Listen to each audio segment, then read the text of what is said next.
part of a workshop company in harbour. Beneath the cover of these trees, vehicle crews are carrying out their daily maintenance and holding themselves in readiness for any job that may come along. There are occasions when you have to get out on a job in double quick time. And in an emergency, there's seldom time for donning your best bib and tucker, but this should not be an excuse for slackness in dress. Amongst other vehicles parked in this harbour is the Scammell six-wheel breakdown tractor, noted for its excellent cross-country performance. This vehicle is capable of travelling across the roughest ground owing to its robust construction and its large section tyres. Housed under the bonnet is a Gardner diesel engine giving ample power at low speeds. Its winch drum, just behind the driver's cab, carries 430 feet of cable and has a pull of 8 tons. And here is the powerful jib, which can be used in 2 positions and is capable of lifting anything up to 3 tons. Upon receipt of a recovery call, an officer passes the message on to the NCO in charge of the Scammell crew. All necessary details about the casualty have already been entered on a casualty card by a member of the casualty's crew. But this is not sufficient, and a further checkup is essential upon your arrival. Then, map references are carefully checked before final instructions are given to the recovery crew. Never start out on a job without checking your map reference and obtaining as much information about the job as you can, and don't forget to leave this map reference with the officer in charge of the harbour.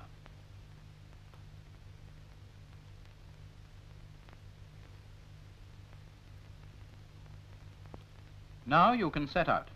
A trained crew is soon off the mark. There is no last-minute panic in searching for missing equipment. Everything needed is safely stowed and secured in its proper place on the vehicle. You can take a Scammell almost anywhere.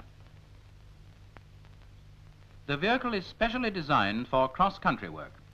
Your front wheels are cross-sprung, giving an independent front springing effect which is particularly suitable for traversing uneven ground.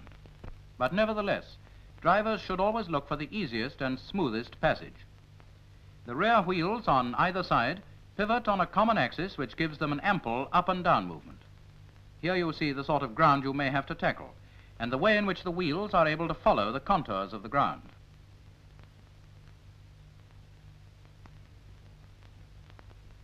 This large and easy movement of the wheels enables you to go almost anywhere. Well, almost anywhere, but not into ditches like this.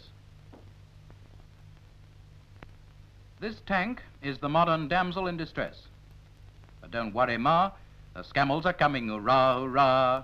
Yes, instead of the chivalrous Sir Galahad, there races to the rescue of the modern damsel, the modern recovery vehicle. Accurate map reading guarantees you're locating the casualty in the shortest space of time.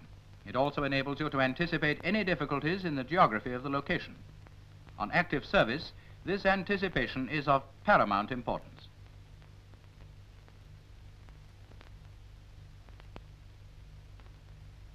Upon arriving at the job, the recovery NCO gets a report from the casualty NCO and makes his initial reconnaissance.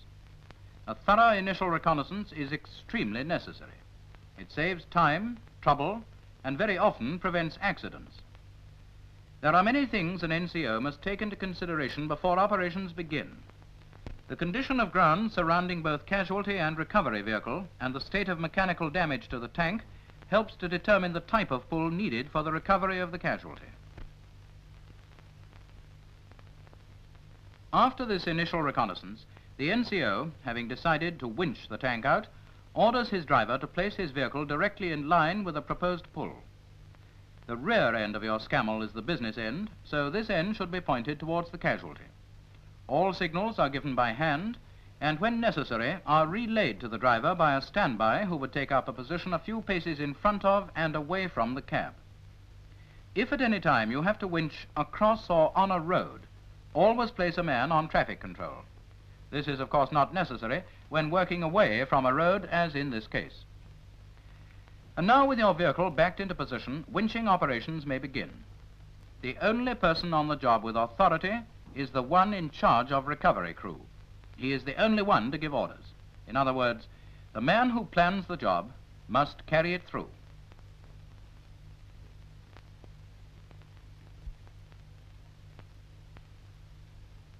skid pans having been laid under the front wheels, the order to pay out winch is given and relayed to the driver by a standby. To pay out winch, the driver checks to see that his handbrake is on. This helps to anchor the vehicle. He then places his lorry gear in neutral and takes the winch brake off. Now the cable can be paid out by hand. This is not a heavy job and can easily be tackled by 2 men. But don't take your cable on a cross-country ramble. Always look in the direction you're traveling.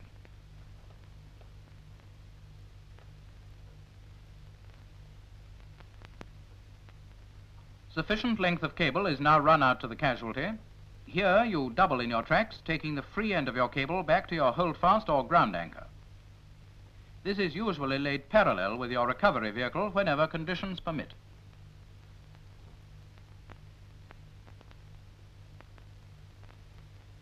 The free end of your cable is now shackled to the holdfast, whilst the hawsers are shackled to the casualty.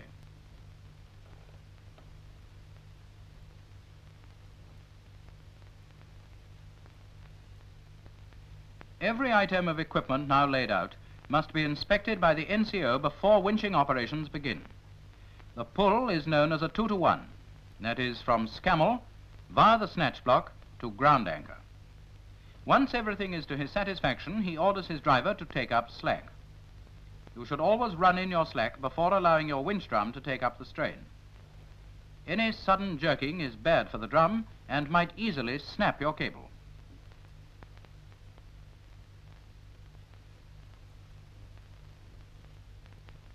A final once-over, and all is ready for winching in.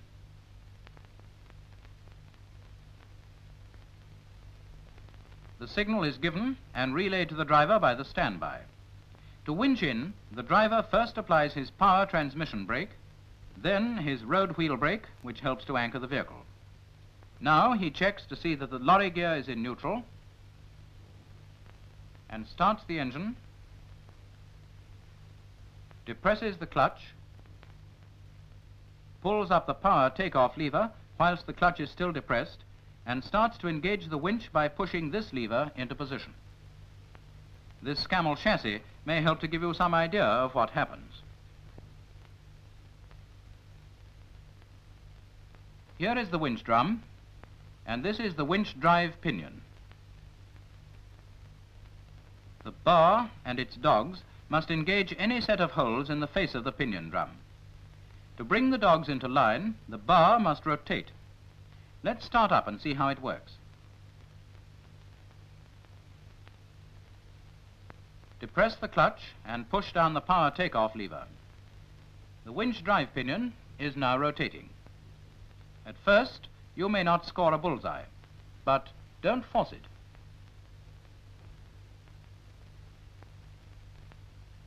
Remember, the bar has to line up with those holes in the rotating wheel, so you feel for it, and it finally engages. As soon as this happens, the driver releases the winch brake, the brake band on the winch drum relaxes and frees the winch pinion. The speed of running in is now governed by your hand throttle, smoothly at first, until the full strain is taken. Slow and steady is the only way to get a job done without danger or damage. Although we're winching a cruiser tank, the Scammell is equally capable of recovering heavy tanks. The rear rollers help to guide the cable as it runs towards the drum. On the Scammell, there is a paying on device designed to prevent the cable overlapping and bunching up on the drum. It is these spring-loaded rollers that keep your cable tightly pressed against the drum. Another thing peculiar to all Scammells is the winch protection afforded by a safety cutout device which comes into play whenever the strain of your cable exceeds 8 tons on a direct pull. This is the pivot on which the entire winch frame is pivoted, and here is the spring holding it in place. When excessive strain on your winch causes the frame to move on the pivot, this movement extends the spring, and this small wire shuts off your engine. But let's see the cutout device in action. The frame swings on its pivot, extends the spring, and the wire cuts off your engine. When this happens, immediately depress your clutch to ease the load. On the job, the casualty is hauled out of the bog with a smooth, slow and steady pull until it is on firm ground. The signal to halt being given, the driver depresses the clutch, applies the winch brake, disengages the power takeoff and releases the clutch. Now let's repeat that. To halt, you depress the clutch, apply the winch brake, disengage the power takeoff lever, and release the clutch. Before you can unshackle, it is necessary to slacken off your cable. This allows sufficient play to withdraw the shackle pins. When on the job, don't leave all the work to the other man. Don't go dreaming all the time. There is plenty of work for everybody. Do I sleep? Do I dream? Or are visions about?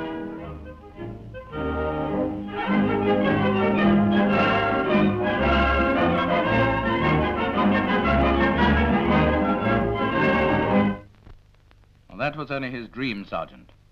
Don't dodge the column just because you belong to the casualty crew. Remember that he also serves who only stands and waits. Once a casualty has been safely winched out, and whilst the unshackling is being carried out, the casualty should always be examined for mechanical damage. If everything is okay, all that remains is to pack up and go to the next job. There appears to be very little wrong with the tank itself, so that's what we'll do.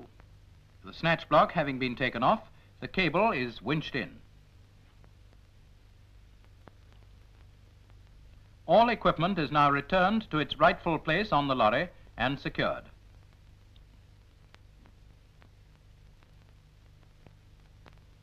The NCO of recovery satisfies himself that everything is all right with the casualty. He probably tells the tank commander not to make a habit of this sort of thing, though he can always rely upon recovery to get him out. Now he can go off onto job number 2. This the NCO finds already entered upon a casualty card.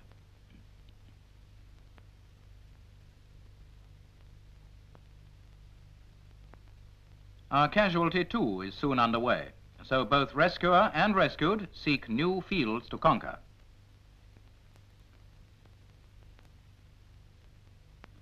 Like other recovery vehicles, the Scammell is capable of towing itself out of difficult ground. This is done by passing the winch cable around the rear pulley,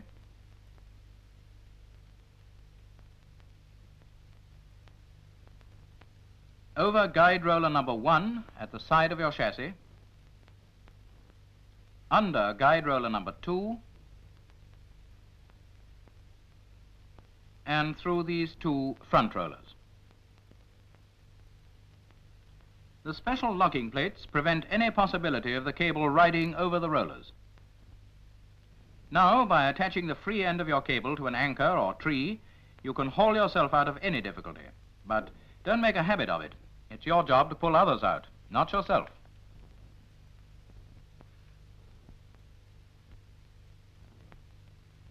Here's a casualty that needs a suspended tow. So we'll see how our Scammell tackles it.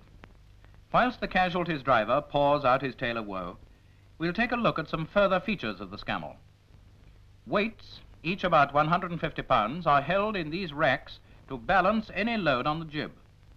At the rear and front is a spring-loaded towing bar. This front one is able to pivot on a hinge and allows you to start the engine by cranking if this is ever necessary.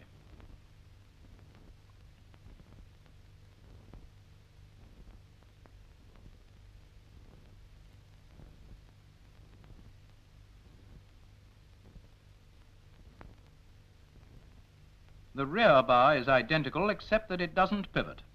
It's very rugged in its construction and will stand really heavy loading. But let's get on with the suspended tow. The NCO decides to use the jib and the crew gets to work. When traveling, the jib is always kept in its stowage position. This position should never be used for lifting. It's too close to the tailboard. To use this jib, first slacken its cable. The hook must be kept clear of the pulley. And now, to extend, first loosen the locking pin nut to remove this locking pin.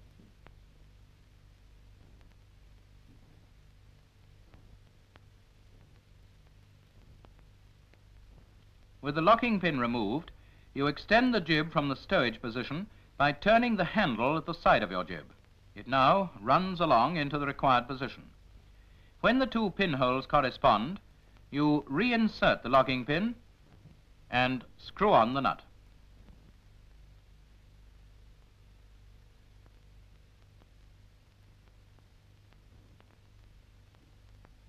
Now you're ready to give a suspended tow, so back your lorry towards the job. Once the front of the casualty is lifted by the Scammell's hand-operated jib, a triangular distance frame is lashed to its front and to the rear towing hook of the Scammell, thus preventing sway in transit.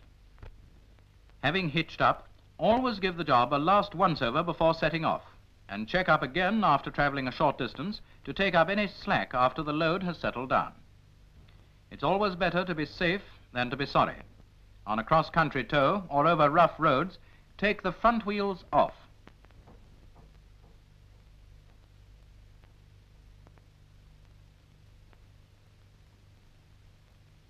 And so back to the REME workshop, where you can deliver the casualty for overhaul.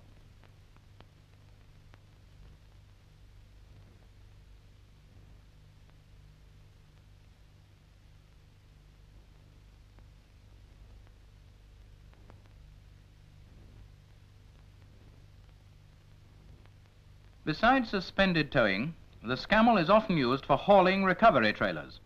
It's just another of the many uses to which this fine vehicle can be put.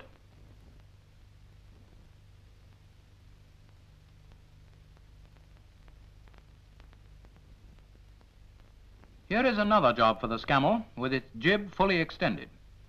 A jib in this position can lift anything up to 2 tons and gives increased height over the 3-ton position. When next you're up to your neck in trouble, console yourself in the thought that a Scammell 6-wheeled breakdown lorry is racing to your rescue, and with its powerful winch and jib, it will soon pull you out. And whether the tank is ditched, bogged or bellied, it's the Scammell that'll get it back into action again.